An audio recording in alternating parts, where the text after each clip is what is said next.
Hey, what's up guys? This is Anthony from Anthony's Customs, and for this figure review we are looking at the DC Universe Classics Classic LEX LUTHOR. Obviously he's in the pink and green suit. I swear I reviewed this before, but I couldn't find it, and somebody asked me to review the figure, so I figured what the heck, I'll take another look at it.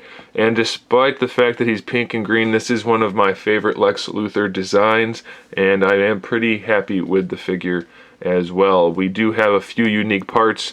Maybe there are other parts from other figures that were glued onto those also, but it's not just the standard buck, so that's nice. We have this glued on collar, these glued on straps.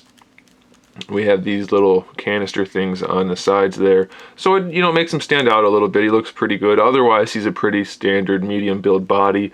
He does have the sculpted gloves and the sculpted boots.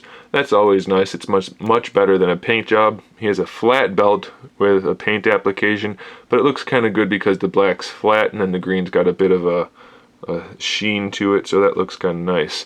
I do like this head sculpt for LEX LUTHOR.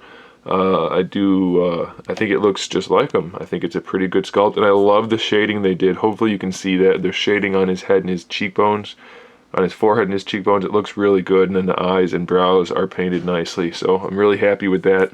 Mine is a little messed up back here. There's a little extra green on it, but I'm gonna just let that hide back there. You can barely see it, so no big deal. There is shading throughout the pink. Hopefully you can see it. There's a little bit of very faint black dry or airbrushing going on throughout, so that's always welcomed. And then same thing on the green, there's actually some shading, so I very much appreciate that.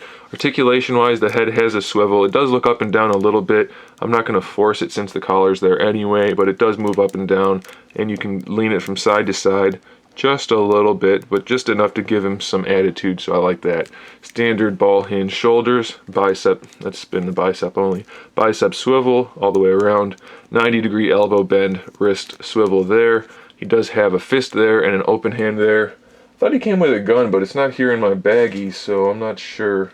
Maybe he didn't, I don't know. If he did, I apologize, I don't have that to show you.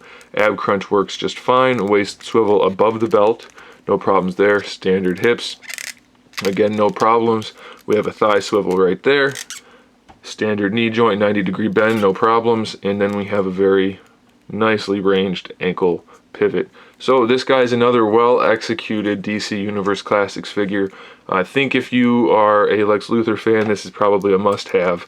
There's definitely not enough wrong with it to not get it. There might be a paint issue here or there, but on any $15 figure, you're going to get some issues. It's not like, it's a $30 exclusive anniversary figure. You're going to expect some issues on a $15 figure.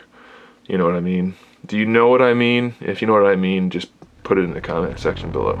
Thanks for watching, guys. Stay tuned for more figure reviews, custom figures, and other good stuff. And in the meantime, keep collecting.